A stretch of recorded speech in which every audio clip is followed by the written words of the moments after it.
ahoy, friends. It's me, Dave Landau. After a long night on stage, I like to kick back with a captain's hat and a fine cigar and watch the Dennis and Andy show. These guys are huge nerds, but they're the kind that you actually want to hang out with. Enjoy them. I do.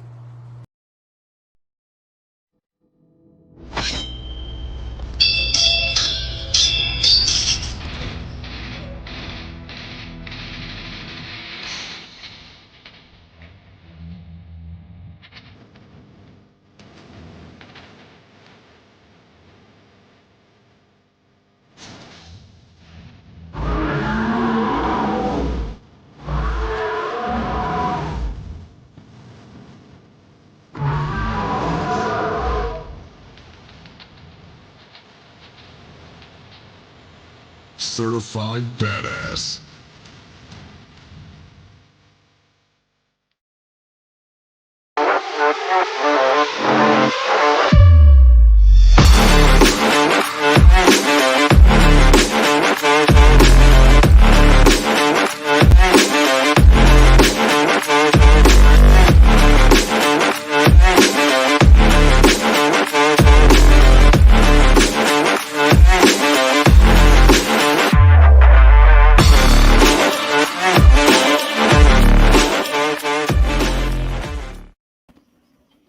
Oh, don't adjust your dials. You are tuned in properly to the Dennis and Andy show. And you're going, but wait a second. It's not Wednesday.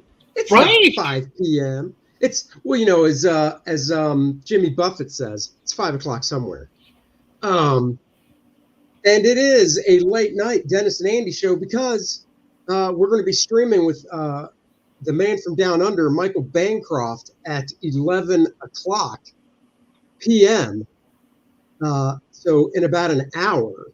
And we thought we'd warm up. What's up, Randy Howe? Christopher Lord, what is up? Your boy, Rooftop Yeti. Look at these two people. Hello. We went out and caught a mid-afternoon movie, and we saw Barbarian. That's right, Barbarian, which is a weird title because you hear it and you think barbarians. But and you know what I thought? I thought, what? Kor-Drath.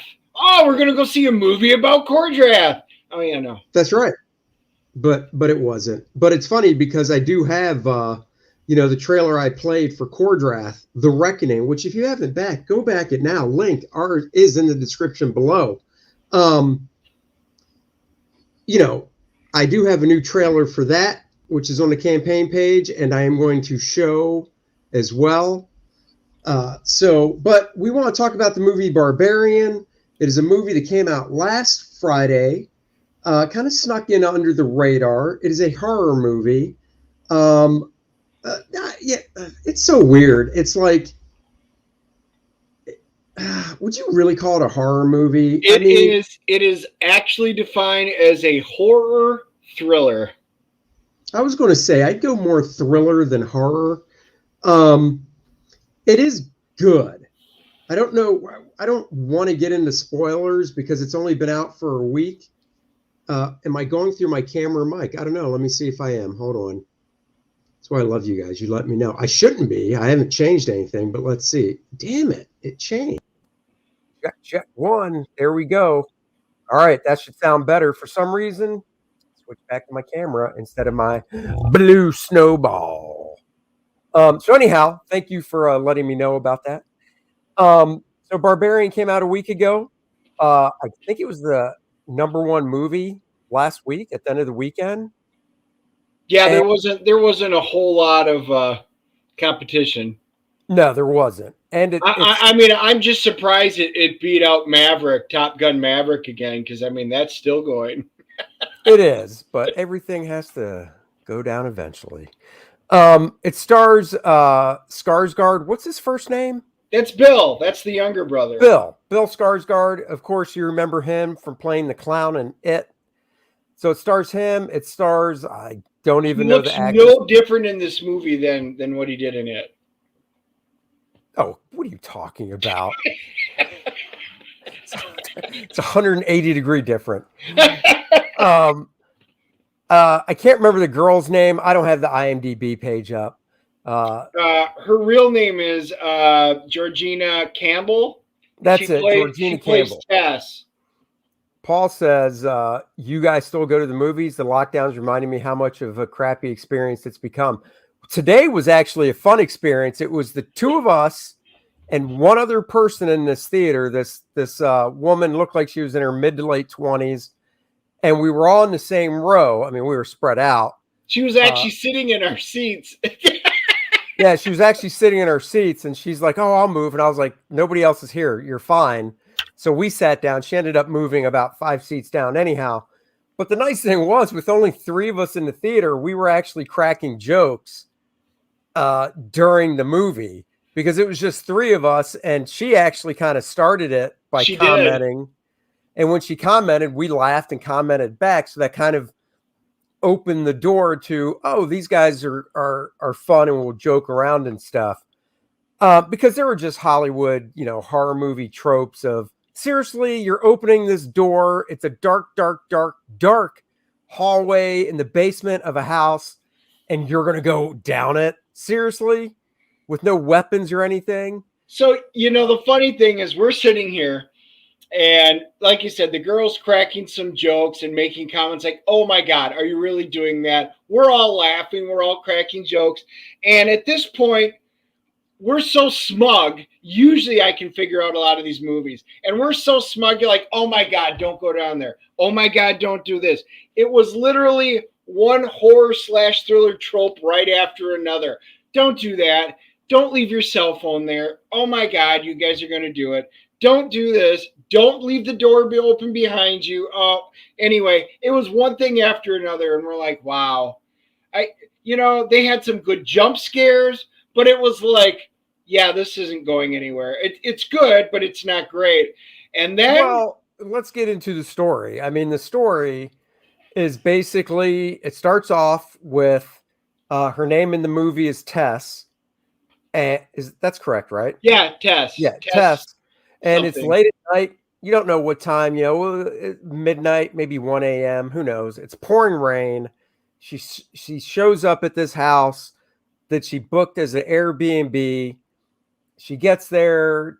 The key's not in the thing. The door's locked. She goes back to her car. She sees a light come on. Bill Skarsgård, who plays a guy named Keith, opens the door. Long story short, he booked it through this other company that's not an Airbnb. And any cars that couldn't start? Yes, there were. If you ask, we'll tell you. Yes, there were. That trope, check. So she shows up. So basically, he booked it through this other service. She books it through Airbnb. They can't get a hold of anybody. He's like, well, look, it's Detroit. It's not a great part of town. You might as well just crash here. The trailer really plays it up like Skarsgård is in on what's going down in the movie and is a bad guy. The trailer, I don't know, Dennis, it almost sounds like we might disagree because you were like, it was okay. What did you say just a few minutes ago? You were like, it's okay. They hit every trope. It's just okay. I mean, I thought it was better than okay because I thought there were some twists in it. No, it was better than okay. So you've got to break the movie down, as I usually do, into thirds. The first third of the movie felt like a very stereotypical type of movie of that genre.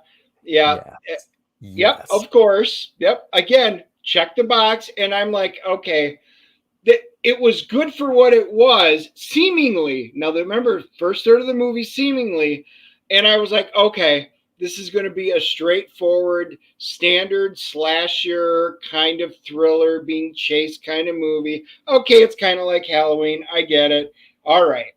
So first third of the movie, it was solid. It was enjoyable. Some jump scares, some good. But then you're like, oh, don't do all these stupid things. Don't go down there by yourself. Don't do that. So they literally had every trope. So I was like, okay, it'll be okay. It'll be like Scream 2 or something like that, was what my thought was at the end of the first and the third of the movie. Right. And I like how you say when you look at a movie, you look at it in 3 parts. So what you're saying is you look at it in the traditional form of any type of story where there's a beginning, a middle, and an end. That's what you're saying? Right. And I mean, Yeah. well, but in this one, it really holds true because this movie actually was. You could break it into three. No, you're right. distinct You're parts. right. It was because I there mean, was a, like I said, it was a slick hour and 40 minutes long. So it was really good timing on it. You know, it wasn't too long, wasn't too short. It was just about. No, it was good. They definitely whatever fat they trimmed out of it. I would be curious to see what ended on the cutting room floor. I don't understand. Oh, what? I don't get Your it. Aquaman doll with your incredible hair. What's that have to do with what we're talking about now? He threw it out there for fun. So anyhow, I would like to see deleted scenes because this was, and this is a compliment, this was one of those movies where there's nothing I would have, it was already an hour and 40 minutes, and there was nothing I would have cut out of it. No. You know, there was nothing I was like, oh, this scene doesn't need to be there. They trimmed the fat off this movie really well. There is some things I wanted to see added, but we'll get to that at the end of the movie. Right. There were some, well, and that's just it. There were questions, you know, we had these questions and stuff. And I even remember at one point, because like I said, there was only 3 of us in the theater and we were all we weren't talking throughout the movie, but every now and then when it was quiet, somebody would say something. And I do remember saying towards the end, you know, I still have some unanswered questions I better get some answers to. And they did a good job of, I thought, when the movie was over, of giving you enough information to piece those answers together without thinking, oh, it could have also been this. I think the way you piece it together is accurate, you know? Yes. So that was cool because it does leave some openings. And it totally leaves openings for, like you made a comment when the movie was over, like, oh, they'll show that in the sequel. And the girl that was in the theater was like, there's a sequel? She's like, there's a sequel for this? She was like all excited. We're like, no, but there could be. But if it makes enough money, there could be. So anyhow, she shows up. It's a conflict with, they both booked the same Airbnb. Keith, his character, he's like, you know, you take the bedroom, I'll stay out here on the couch. Now it is funny because Justin Long is in the movie, and Justin Long plays an actor in the movie. And this is what really cracks me up. They set it up like he's a pretty well-known, famous actor that he plays, and he has investment property. And he's like, yeah, I've got investment property in Detroit, Michigan. And there's the one house, which is the Airbnb, which, you know, once you introduce his character, they show it's his house. But you're just like, you're like, they show a long shot in the day, you know, the next day of the house. It's a very nice looking house, but every other house on this block is condemned.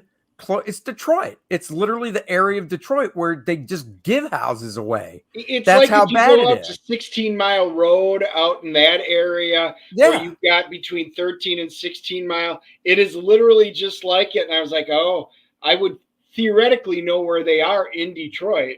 Yeah. So you're just like, when this actor's like, yeah, I've got investment property. Yeah. When this actor's like, yeah, I got investment property, and it's this freaking house in the shit garbage, nobody would live there area of Detroit. Yeah, it's a nice house, but who's going to go Airbnb there? And you're just like, there's a reason why he has to get rid of some of his assets. Well, the girl, Tess, is there for an interview. And they meet, and she's like, oh, I can't wait. We can really work together. This is really good, because she's there for a job interview. And she goes, oh, where are you staying? Oh, I'm staying at an Airbnb. And she goes, oh, really, where? And she tells her, and she's like, you're joking, right? And she goes, no, why? Oh, there's no Airbnbs there. And she goes, sure there is. I'm staying in one. It's not safe. You shouldn't be there. What? And then you realize that there's a reason why this is not just condemned by the looks. They reinforce it in the story, which was really awesome, because then you're like, oh, well, that kind of makes sense. And then she gets there and some guy's running down the street, lady, young lady. And she's like, got to get into the house. Yeah. And that was after the interview that she had in the city itself, where the woman that interviewed her was like, do not, seriously, you should go someplace else. Yeah, Yes. a whole Detroit block. So anyhow, when she gets back after the interview, it's a nice sunny day, and this dude does come running down the street at her, and you're like, holy crap, this is insane. And she gets in the house, and then that guy does play a part in the movie later on. He's a homeless guy, whatever. He actually turns out, he's a nice guy and whatnot. He tries to help out. But, like Dennis said, she's in the house and she hears a noise and she goes down into the basement, and it's typical basement, and then she sees that she finds this secret door that's in the basement. And I mean, honestly, at that point, and this is where the three of us were kind of talking in the movie, we were all like, yeah, I'm out. I'm not opening. Well, okay, I shouldn't say I'm not opening the door, because I might have opened it, because it could be a closet. You don't know, right? But when you open the door and it's pitch black and it's like long, it is. She sets up so she can get a light down the hallway, and it's this long, dark hallway. I mean, at that point, I'm out. It's not my house. It's some Airbnb. I got all my shit. I got my car out front. I'm taking it and I'm leaving. I'm not walking down the hallway. Yep. But she does. So that's another, let me just check that off the horror movie trope checkbox. Yes, walk down dark hallway. Because we are literally the three of us. As soon as she goes, we're like, don't do it. It's literally the three of us in the whole theater. Don't do it. Oh, there you go. There you go. You're stupid. If you die, this is all on you now. Yeah, basically. And I think you said that, or did the girl say that? No, I said that. I said, I have no sympathy for her anymore. That's right. You were like, that's it. Sympathy's gone. You get what you deserve. Yep. So, she walks down. I guess we are going to tell spoilers. So if you don't want to hear any spoilers, sign off now. Spoiler alert. Red alert. Spoiler alert, because we're going to drop it all. So she walks down the hallway and she gets to the end of this hallway, which is, I got to sneeze. Wait. Well, sneeze it. Oh. Excuse me. Jesus, there goes my brain. brain. Muted that one. I should have. So she gets to the end of the hallway, and there's a room. What's in the room, Dennis? Well, when she gets down to the end of the room, there is end of the hall. There's a room. After she passes by cages that look like they were set up for dogs. Nope. That was down the further hallway. That's not in this initial hallway. Oh, then that was the room with the bed and the camera, an old VHS, like an RCA camera set up in there with it looked like a metal door. And then there's a bed and there's a blood-stained handprint right on the wall. And the bed is just a twin-size mattress. There's no sheets or anything. It's disgusting looking. It's just gross. And there's nothing in the room like, and you're 100% right. They can. Yep. And so they actually do. She sees that room, and that's when I don't think, it's so funny, we just watched it. Did she go down that other hall at that point? Because basically at the end of the hallway, there's another fake door that she discovers. But I didn't think she went down. She did go down it. She did. She went down. But what made her turn around? Well, the noise. Yes, there was a noise. So, but here's the funny part. She's downstairs, and then she's like looking because she gets trapped. The door shuts behind her, so she can't get back upstairs. So she's looking, and there's this rope like sitting attached to the wall, like coming out. So she starts pulling this rope, and the rope comes out, and all of a sudden a secret door opens, and she's like, what the hell is this? And that's where she finds that room. Then she finds another secret door after the bedroom that's down there. And then she starts walking down. Well, there's this descending stairs into nothingness, and it keeps going down, and that turns into like cave wall. Think of like an old mining cave going all the way down, and that's where she starts walking all the way down it. Yes. And once again, it was the way they set the camera shot up was basically bottom of the steps, looking up this dark thing. You can only make out her silhouette. And we're just like, don't go down there. Do not go down there. And she starts walking down, but that's when she hears, well, she does get down. And then, like Dennis said, she goes, there's another long hallway. And right there, I'm thinking to myself, whoever created these hallways is really underground tunnels, is really encroaching on the neighbors. Not cool. Right. Because the lots aren't like that big. 50 feet tunnels. I mean, there are hundreds of feet, if not like football length tunnel. Football field length. So she's walking down there. She has her cell phone light. And there's these cages, like dog kennels, that are gross and stuff. But then she hears a noise. So she's like, she goes running back to the basement. She looks out the basement window, on her tippy toes, and she can see Keith at the front door, who can't get in because he doesn't have the key. She does. Anyhow, they get the window open. He helps her out. They go inside the house. She's like, we got to get out of here. We got to get out of here. And he's like, whoa, whoa, whoa, calm down. She's like, you understand, there's this room in the basement and blah, blah, blah. And I mean, this was kind of a part of the movie that I thought was, I didn't like the writing for his reaction, because this girl's totally freaked out. She's literally telling you about a secret passage that goes to a room that has a bed in it with a camera bucket and stuff. They kept and talking a bucket, about the bucket. A piss bucket and stuff. And Skarsgård's character Keith is just like, okay, I mean, so there's a room, it's a basement, and there's a room in it. Let me go look at it. And she's like, no, we got to get out of here. No, just let me go look at it. No, look, you're like freaking out, and there's a bed and a bucket. So what? So then she gets all, oh my God, and how dare you? But don't you think he took it a little too light from the way she was acting? I mean, honestly, I don't know. And if it was me, I might have been like, I might have said, let me go look. But as soon as I walked into the basement, saw that long hallway, secret door shit in that hallway, I would have been like, I'm out. And I would have walked back up the stairs and been like, yep, I don't need to go into that hallway. Yeah, but I hear what you're she saying. kept sitting there going, you need to stay here. Just wait. Yeah, just stay here. Just stay here. She wants to bolt. I would have been like, girl, get the hell out of here. I'll go check it out. Because, I mean, really, I thought it was a little contrived how he got her to keep, and then, of course, disappears. Right. And so she doesn't hear from him. So she goes down in there, but she keeps the door propped open this time from the top of the basement stairs. And she goes down there, and I hear you. I mean, I've got one right here. And just so you know, Cobra Kai, I'm watching Cobra Kai right now. Also on Cobra Kai, just saying. Must watch season. There's a pee jug on Cobra Kai? Yep.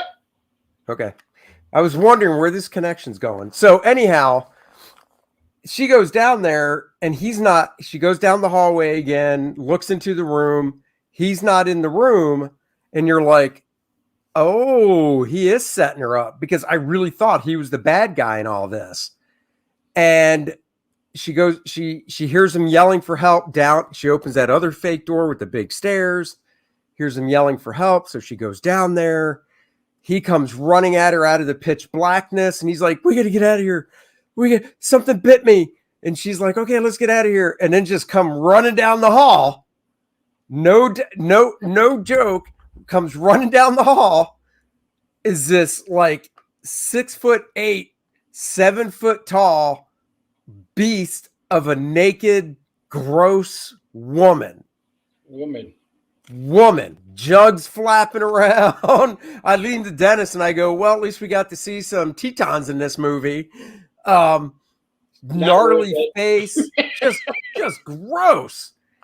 And he's like, we got to get out of here. And this big beast of a woman takes him and just smashes his head into the concrete wall and kills him. And I was like, nice twist. I thought he was a bad guy. There was some good twists. So this is where the movie completely changes gear, and you're like, what the F? Seriously, what the F is this all about now? And then I really don't want to give too much spoilers from here out, because they actually need to see, because once we hit these twists, the twists continue. Now, the cool thing is they start doing some flashbacks, and then you start seeing what happened in the 1980s in this area when the houses were nice. And then you see what kind of happened there. Then you come back to the present.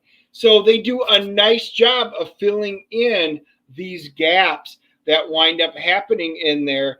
And you're like, oh. I gotta say, when they flash back, it was at the beginning. It was around 1984, because the song that they were playing to kind of key you in, it was cool the way they did it, because they after the big beastie chick kills Skarsgård character, basically you get a reaction shot of the girl Tess petrified, and then it cuts to a nice sunny day. You're outside the house, but you realize you're in a different time because the neighborhood's really nice, and you hear the music, which it was Asia's In the Heat of the Moment, where in the song it says 1984. So you're like, okay, I know where we're at. And this dude that owns that house that they're in comes walking out. And of course, he's kind of a creepy looking dude. And he gets in his car and he goes to buy some items that are kind of like, okay, that's weird. That's weird what you're buying, but okay. And then when he gets home, his neighbor comes out. And like I said, the houses are beautiful. And I actually leaned over to Dennis and I said, it is so sad that this street, and this is what Detroit looked like in the 80s, compared to going there now and going, yeah, I'd like to buy that block. Right. Here's $1,000, and you could probably get away with buying a block of houses. Those houses, it was like a planned neighborhood where got your like 1,400 square foot houses. They all have the same size lot, the perfect grass, the exact same width of the curvature of the curb and everything like that.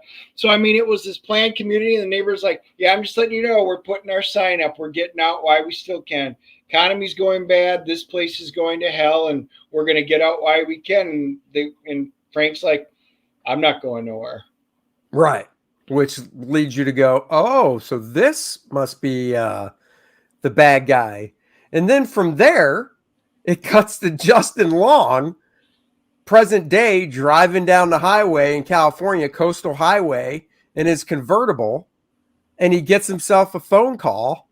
And this is when you find out he's an actor and stuff. And basically he shot a pilot, and his two agents are on the phone. And basically there's some Me Too allegation against him from somebody he shot the pilot with, a woman. And he's getting fired from it. Yeah, he's going to get shit canned. And then it cuts to him in the office with the guy that handles all his finances, his wealth management guy. And that's when, he's like, well, I mean, the wealth management guy's like, look, what this lawsuit's going to cost you, you're going to probably have to sell your house here. And he's like, what? He's like, well, I've got some properties that I rent out and stuff. Oh, really? Where are those? In Detroit. You're just like, he goes, surely they make money. And he's like, a couple do. None of the other ones do. And you're like, well, now we know why. Exactly. So he books it to Detroit just to get out of LA for a while. And this is where everything kind of comes full circle, because Justin Long shows up at the house. And now you're like, oh, the girl Tessa's car is still out front. So it can't be that much of a big time jump. And it's not. He's, it's probably days. Maybe a week. Days to maybe a week after Tess gets captured by this 6'8" beastie naked chick that's just gross. Even though Dennis was like, she's kind of hot. And I'm like, dude, she does have a nice rack. But other than that, come on, Dennis. No, think of Andy putting on the wig in the morning, because her hair was long. I don't even know what you're talking about. Christine shows up. That's much better, because I honestly don't know what you're talking about. When my assistant Christine shows up, but she's not 7 feet tall. She's a petite 5'5". That's right. Kor-Drath, The Reckoning. Now on Indiegogo. In fact, here's the new trailer. Here's a slight commercial break for Kor-Drath, The Reckoning's new trailer.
Back us on Indiegogo.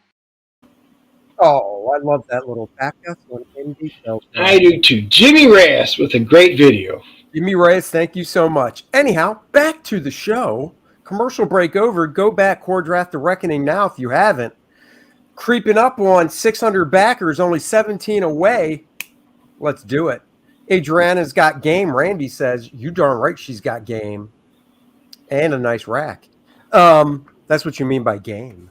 So Justin Long gets to his house. He's like, what the hell? There's suitcase here and stuff. He calls up his management company, which is not the Airbnb, and it's not the management company that Keith used, Skarsgård character used. They all use somebody different.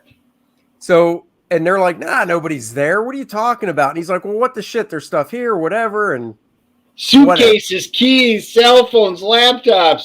Nope, nobody there. So then it gets there. This is pretty funny because this dude's obviously going to need money. So fast forward some in the movie, he goes downstairs into the basement because he hears something. He sees the hallway, the door with the hallway. So he goes down it. He sees that extra room that has the shitty twin size bed and the camera and the piss bucket. And the next thing you know, he's on his laptop in the kitchen and he's Googling to see if that extra square footage can be added to the square footage of the actual house so he can get more money for it. And he finds in Google that in some unusual cases it can. So he takes a freaking tape measure. Big tape measure downstairs and starts measuring the hallway and then measures the room so he can add that square footage to the listing of the house. And then finds the secret door and goes, holy crap, there's more. Starts up there and starts going down that long hallway, down the cave entrance all the way down. He starts with the tape measure at the top of the steps, like Dennis said, and measures down and then starts measuring that hallway, gets to the area, the little cutout cove with the dog cages. He just looks at him like, huh, and then just keeps measuring. So, I mean, that was just, oh man, a movie. You start questioning Justin Long's character at that point. Oh, at that point, yeah. You start realizing that he's really not a good guy in the first thing. His name's AJ, so it's a good thing our AJ's not on here. But AJ winds up being just you're finding out he's a bad dude, and you're finding out, well, because then they accuse him of rape, and his buddy's like, all right, like, did you do it? And he goes, just tell me the story. And he goes, no, here's the truth.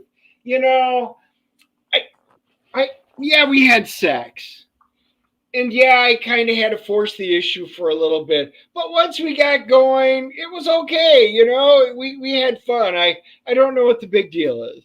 And Well, the then whole thing you're is, like, so the whole whoa. trouble he's in is he's with the sitcom, or the pilot that he shot, is the actress on it is accusing him of rape. So they do throw in, yeah, right. Justin playing Ezra Seriously, Miller. that Could was have. my thought in the movie. Yeah, boy. I was like, that is literally what you think of Ezra Miller today. Yes. It's true. So yeah, so they do a scene where he's at a bar with a buddy of his in Detroit, and that is one of the reasons he's in Detroit and has houses there, is because that's where he's from. But anyhow, so yeah, so his buddy's like, "Come on, you can tell me," and yeah, so he's basically like, "Well, you know me, I'm like a dog with a bone. I get what I want. I mean, I wasn't forceful, but I was just, come on, it'll be fun, and and whatever." So he's a scumbag. He is. And then later in the movie, he starts questioning, am I a good guy? Am I a bad guy? Or am I a good guy that just does bad things? And Yeah. I was like, there were so many good lines in this movie. And I was just like, oh my God. You start realizing. So, one things that they do, they develop these characters very well. You understood Tessa's motive, what she was going through, what she was like. You see her going from one end to the other. AJ, you're just like, oh my God, seriously, dude? And I really don't want to spoil the ending of this, but he does something so you're just like, oh my God, he did not just do that. And like sitting there in the seat going, holy crap. And it was amazing. Especially after this you could say little monologue he gives about wanting to be a better person. And then at the end of the movie, he goes and does this thing where literally all of us in the theater, the three of us were all like, what the F? We were all like, no.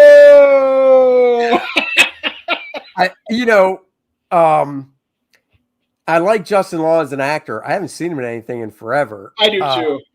And, he's not known for movies like this. So it was cool seeing him in something different. Seriously, after Galaxy Quest. I will say about Georgina, is that her name that played Tess? Yeah.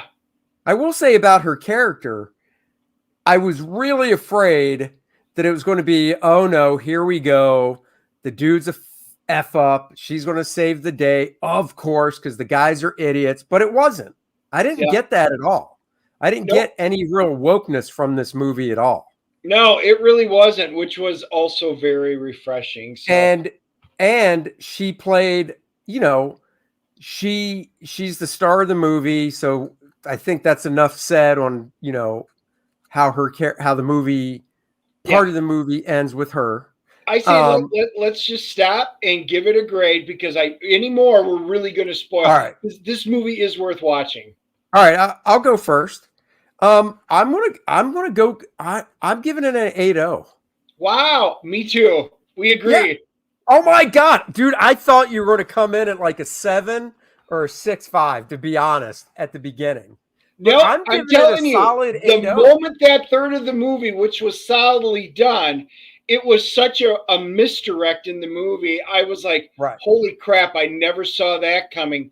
Oh, I didn't see that coming either. They did a really nice job of keeping you off. I enjoyed all the characters, for they were well written. Most of the dialogue was solid. I like the flashback scenes. This is a movie worth seeing. Definitely 8.0. This was a solid movie. And I think it's a movie.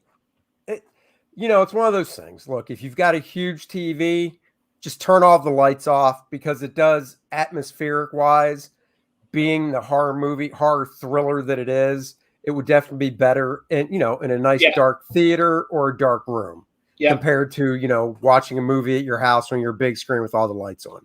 All right. So 8.0.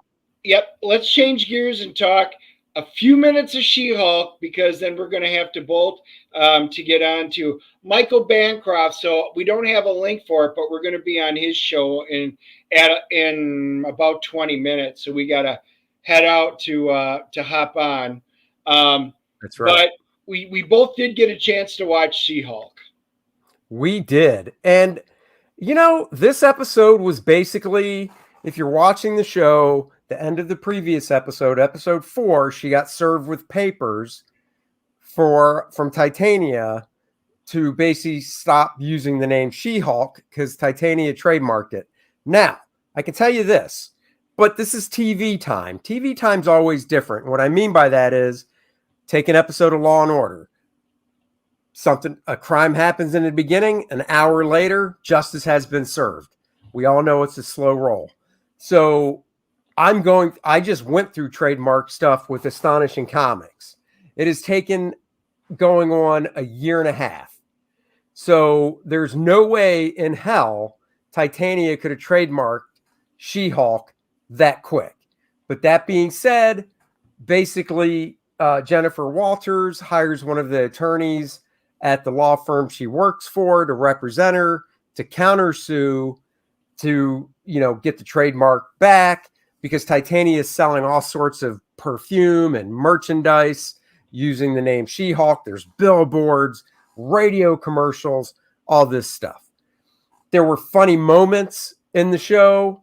AJ's here. Everybody can relax. Thank God. We just talked about you, AJ, so thanks. So now you got to go back and watch. So I give more latitude to what's up, Angry Gamer. I give more latitude and to She-Hulk with the stuff they do because it is supposed to be a sitcom. Yeah, and I will agree with that. However, the couple of things that struck out, and I was just disgusted watching it. All right, let's hear them. So Jennifer Walters is literally the worst lawyer I've ever met in my life. So she knew this. She goes into her boss because you start seeing Titania, the She-Hulk, this on snake oil and this and this and this. And she's like, oh. Her boss sits down. Dennis, you need to make AJ a wrench. How dare he not be a wrench on your on the DNA channel, you bastard. I will do that right now. While he's doing that, and he can come back to his... Oh, okay. So go ahead. What were you saying? So her boss sits her down, and he's like, you're supposed to be in charge of the superhero division. Yeah. And now we have frivolous lawsuits because you're not taking care of business. What? And she's like, well, I'll handle this. Don't worry. I'll go to court and I'm going to handle this. And he's like, no, you won't. Next thing we know, we see a great actress who played a great lawyer in this. And she's like, I'm glad you understood that you can't represent yourself. She didn't. Her boss had to sit there and basically set her straight. Everything she thought in this episode was wrong. And I'm like, all you got to do is prove that they were using She-Hulk first. This was like basic copyright stuff. And she knew nothing. Every approach she took was completely wrong. Her lawyer that was represented her was great. So I'm like, oh my God. So my wife and I are sitting here. Well, I will say in defense, she did come up with the winning argument though. Well, she did, but it was the most obvious thing in the world. I'm not saying it wasn't. I'm just saying the other lawyer didn't. But I know they had to save face for her. It was freaking awful. One of the things they introduced, and this is where, yes, it's a sitcom, but I really think you need to play this aspect of it a little more serious, is they introduce and I can't remember the guy's name, but they introduce a underground superhero costume designer. Yes. So, where you go to, if you need clothes that fit, or if you need a costume, whatever. So they introduce this guy, and obviously, it's very stereotypical male fashion designer. Oh my God, what are we working with here? Oh, woo, girl, what a mess. What is this that just walked in? Oh, good Lord. So very stereotypical. Yes, I get it. She-Hulk is supposed to be a comedy, but in the Marvel universe, which she still is in, I would have played that more straight, because in Daredevil got his suit made by a guy that eventually becomes a villain. Yes, we are. Angry Gamer says, you mean he's gay? I didn't say that, but my God, yes.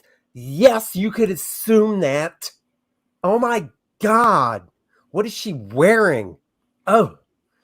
So I wish that was played straighter.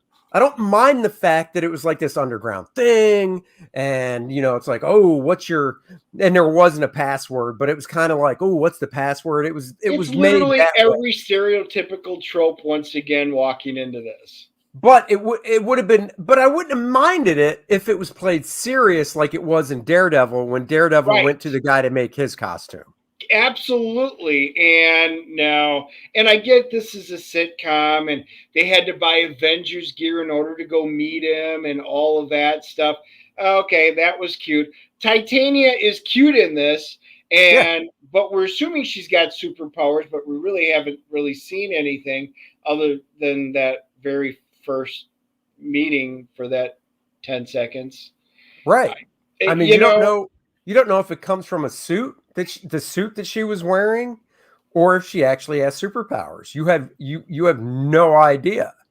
And, needless to say, at the end of the episode, She-Hulk, Jennifer Walters wins the case and Titania has to stop using the trademark. She has to take all the branding down. She just loses it. It's She-Hulk's. And she goes up to She-Hulk in the courtroom and basically says, oh, honey, this isn't over. And you're just like, it's a superhero show. Punch the bitch. Get into a fight. Come on. Let's get some action in here. In Cobra Kai, every episode's got fighting, even if it's in a bar, if it's in the street, if it's at a pool, it doesn't matter. This one, this isn't really a superhero show at all. I mean, there's nothing other than she's tall and green and kind of cute with really bad CGI. Yeah, the CGI, they actually did make a joke about Here Comes Shrek. When Jennifer Walters walked in the courtroom, Titania did. So I got to admit, I chuckled at that because, the CGI is not on par with the movies. And that's a shame. And they should really step up the game. Why do they torture ourselves? Well, you don't have to, and you can just hear an abbreviated. I do have a legit reason, though. My daughter's 19. She doesn't know any better. She enjoys all this stuff. She likes watching it with me because her mom doesn't watch the stuff. So I don't mind spending that half hour watching this stuff with her because it's fun and it's something the two of us can share and do together. So I don't mind just take bullets. Right. Dennis just takes bullets. But you do make your wife watch it with you. There was an absolutely wonderful cameo at the end, which was better than the whole rest of the show put together. There was, and there was no. Okay, so Randy, how many episodes are left? There's 4. Yeah, I believe it's 9 episodes, so there's 4 left. There was no. This is another one that I don't know why Marvel made this decision. Every episode of She-Hulk, so the first 4 episodes all had after credit scenes. This episode did not, and I think it was a mistake because they've already done it 4 times in a row. So why not keep it going? Now it did have a nice little tag, a nice little teaser that was the very last shot because it wasn't a different scene. It was in the last scene, but then the very last shot of this episode was a great teaser for a guest that's going to be showing up probably next episode, who is Daredevil. And we'll just, leave it at that. See, I suffered through the Twilight movies with my daughter for that same reason.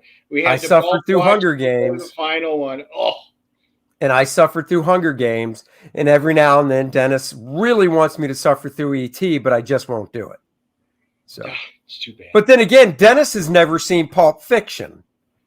Nope. So he has no excuse. No, I do have an excuse. No, you don't. My excuse. Because you could have went back and watched it without that woman. No, it tainted that movie forever. I'll never go back and watch it. My sister-in-law ruined it. You're just being a little bitch, is what I'm My hearing. wife won't watch it either. Well, then she's being a little. I'm going to tell her you said that. So No, when I you said see you're Annie being a next to little. black and blue, you know why. I said you're being a little bitch. Your wife is just being a little nitpicky. Oh, there we go. So we got to rate this. I am giving She-Hulk a 3.5. The little cameo at the end was hands down the highlight.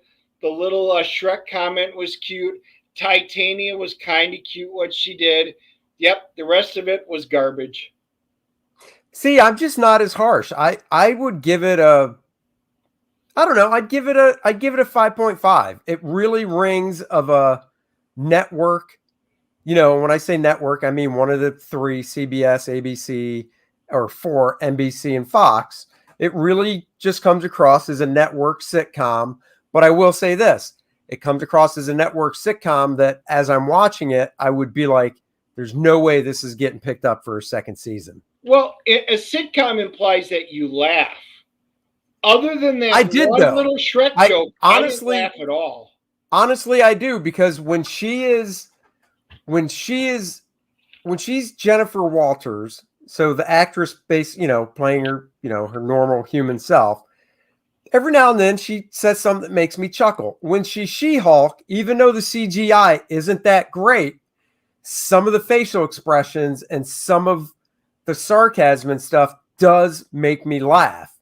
And her assistant, her legal aid, her paralegal, and the other lawyer, the guy that's in the show, as an actor, I think he's pretty good. Those two, when they team up, Yes. I think they have good chemistry, and they make They me have laugh better as well. chemistry than anybody else in the show. Right, and they make me laugh as well. Thing. So I do get a chuckle out of this show. So, overall, I see what they're trying to do, but I think, like I said, my biggest problem with this episode was making a joke out of the clothes designer for the superhero. Right. I think the show fails turn-off. as a comedy. I think the show fails as a superhero show. I think this show fails as a law show. It doesn't succeed on any level. I mean, even my wife's like, it's kind of cute. I mean, she's kind of cute when she's, in She-Hulk form. It's just garbage, And again, for those of you who don't know, I love She-Hulk. I know you do. You've got stuff is fantastic. It's fantastically written. It's fun. It's the comedy lands. The art. I mean, John Byrne. It's probably my favorite run. It's all really good stuff. This has none of the fun or good characteristics from it. I thought when they broke the fourth wall, I thought they would enjoy that, and she has done it. And earlier, she did it successfully in the first couple of episodes, but she did it again here, and it fell completely flat. I'm done. Well, it's a good thing you still have your She-Hulk body pillow to go to bed with later tonight. No, I do have the Bowen statue downstairs, so I am content. You can tuck yourself in with that. I get it. Freak. I could be much happier. Weirdo. So we should do a Kor-Drath update, and hopefully we get our link to go over. Here's the Kor-Drath update. We're at 43,146, 583 backers, 17 backers to go. If you haven't backed it yet, get on it. There's no need to wait. Jump right on it now. You guys are great. We appreciate you all. For people that have not seen this, we can just run down. Kor-Drath, The Reckoning, 64 action-packed pages. It's the story of Kor-Drath and his lover, Adriana. They are from two different tribes. Kor-Drath's tribe, the Red Lions. That's right. Woo, baby. Gets overrun by the undead from the Necronite, aided by Lilith. They sick the undead upon Kor-Drath's tribe, looking for an ancient artifact. Kor-Drath is now looking for revenge. He's going to bring a reckoning upon them. It's going to be full of action. If you like D&D, if you like He-Man, if you like fantasy adventure, you will like this. As AJ says, it's MAGA, make ass kicking great again. That's what this book is going to do. Let's just go through some stuff. That is my main cover right there for the book with Kor-Drath and Adriana. Get a nice sense of what's going on. I did this nice wraparound cover. It will not have any cover treatment or logos to obscure the artwork. It is a wraparound cover. Doing a black and white cover, black, white, and blood, where you just see the bloody axe. And then you, of course, can see the line work and stuff. We've got Bud Root stepped up, did a nice, beautiful variant cover that was colored by the Dan Lawless, who colored my main cover. You can still get this one.